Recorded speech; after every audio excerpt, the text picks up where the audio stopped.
Terreno ang mga komento ng mga katrabaho ni Ayan at Bobong. Parehong mga driver ng pinapasukan nilang ahensya ng gobyerno sa Davao.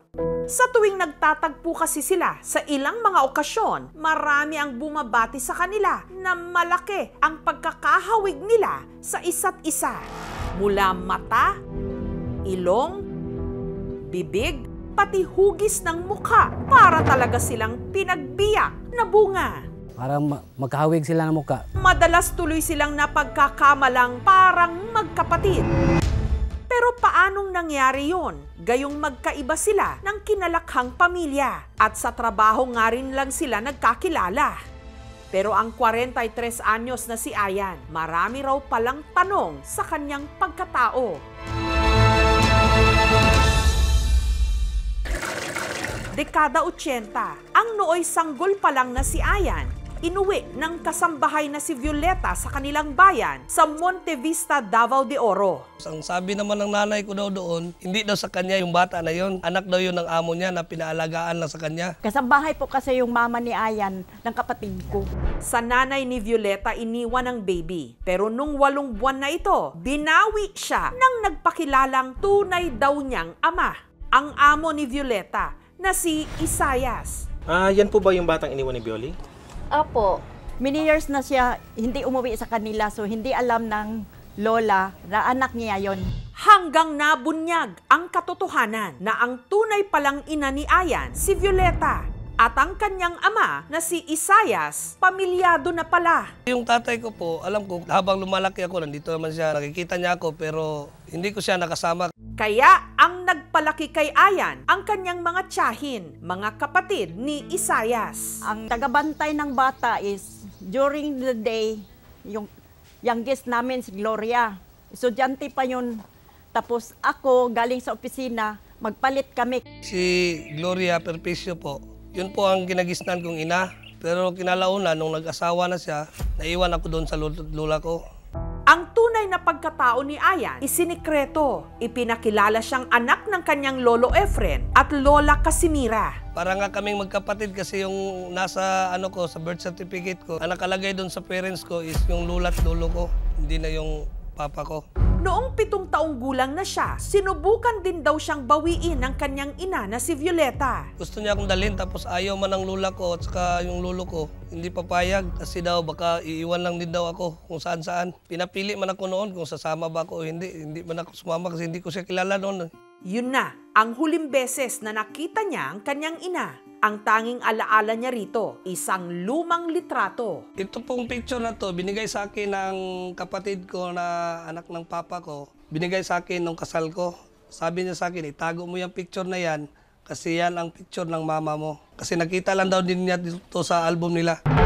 Nung una po, galit ako sa kanya, hindi ko matanggap na gano'n. Bakit niya kami iniwan? Yun nga sana ang itatanong ko kung sakaling magkita kami. Sa kabila nito, tuloy ang biyahe ng buhay ni Ayan. Nagtrabaho siyang driver at nadestino sa Department of Public Works and Highways sa Davao del Norte. Hanggang nakilala niya ang driver din na naka-assign naman sa DPWH sa kalapit na probinsya ng Davao de Oro. Ito si Bobong na laging araw napapansin na kamukha ni Ayan. 3 times kami nagkita pero parang malapit na rin yung loob ko sa kanya. Parang sa tingin ko, mabait naman itong mga tao to. Based sa kanilang facial features, marami talaga silang similarities. Si Bobong lumaki sa Monte Vista, Davao de Oro. At katulad ni Ayan, hindi rin daw siya pinalad na makilala ang tunay niyang ina. Simula nung hinatid ako sa bahay, hindi na nagpakita yung nanay ko sa amin. Hindi na po ako alam kung saan pong tatay ko po eh. Ang sa birth certificate ko po, ako lang po. Tapos yung tatay ko po na Pio, 3 months old po ako hanggang 12 years old po ang lola ko nag-alaga sa akin. Pagkapatay sa akong inahan, dito na bubong sa balay. Nakapa-eskwela man kong isa tuig na. Pag high school ko na po, sinabi na nila sa akin na hindi daw nila kaya akong mapag-aral.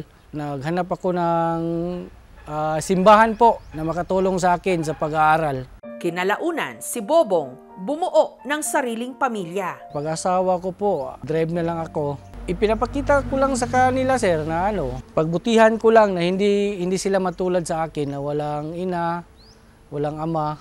Nung una, naiintriga rin daw siya sa sinasabi ng kanyang mga katrabaho na kamukhang kamukha niya ang kapwa niya driver na si Ayan. Hanggang nag-cruise na nga ang kanilang landas. Para kayong twins na, kasi magkasing laki rin daw kami.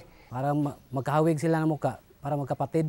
3 times kami nagkita. Malapit na rin yung loob ko sa kanya. Parang sa tingin ko, mabait naman tong mga tao to. Magaan lang yung loob ko sa kanya noon. Agosto 2022, ang mga amo ni Ayan at Bobong dumalo sa isang conference. Hanggang nasa parking lot, sila'y nagkausap. Malayo pa yung uwiin ko kasi tagong pa ako uuwi. Tapos sinabi ko po na sa Montevista. Sabi ko kaagad, taga dyan man yung nanay ko. Pero hindi ko na siya nakita. Sabi niya, anong apelido? Sabi ko, Pancho. Ano, Pancho? Pancho din pong mama ko. At ang pinaka-ikinagulat nila, pati pangalan ng kani-kanilang mga ina, iisa. Violeta. Violeta din mama ko. At gaya ni Ayan, si Bobong may itinatago rin daw na litrato ng kanyang ina. Sabi ko, na lang, i-send mo sa akin sa messenger ko.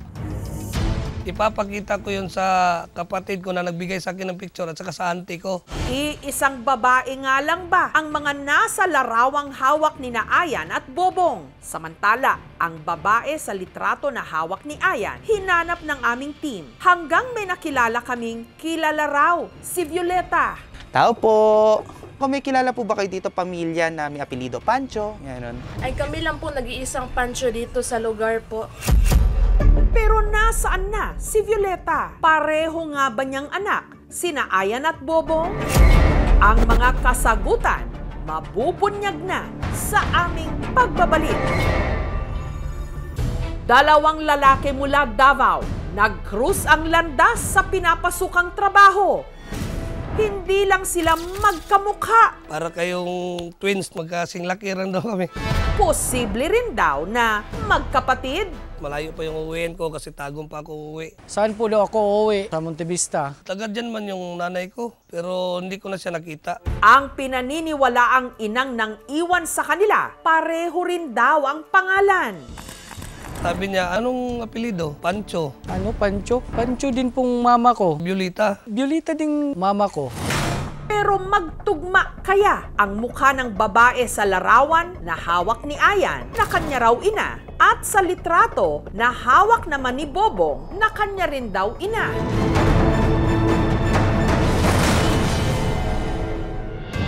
Ang makapagbibigay linaw daw sa lahat, si Carlito, kapatid ni Violeta. Si Violeta.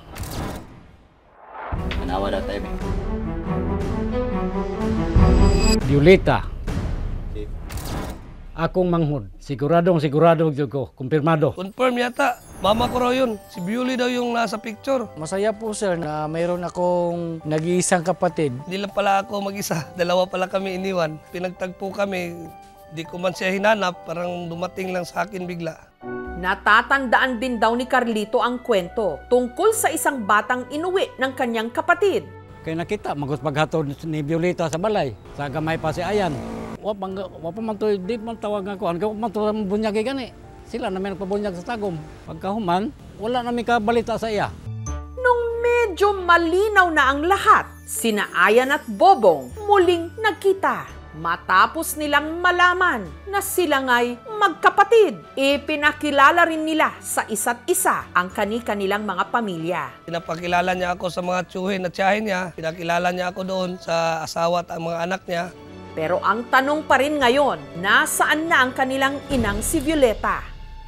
Ang magkapatid may nasagap ding impormasyon tungkol sa kanya. May balita daw sila na nandyan sa Bukidnon, sa Manolo Fortich. Kaya agad sinadya ng aming team ang bayan ng Manolo Fortich sa Bukidnon. May kilala kayong Violeta Pancho? Kung may kilala po ba kayo dito, pamilya na may apelido Pancho? Ay kami lang po nag-iisang Pancho dito sa lugar po. Middle name lang po namin yun. Magtanong lang ako, baka may kilala po kayong Violeta Pancho? Wala po kaming kilalang Violeta Pancho po. Hanggang may ilan silang napagtanungan na nakakakilala kay Violeta.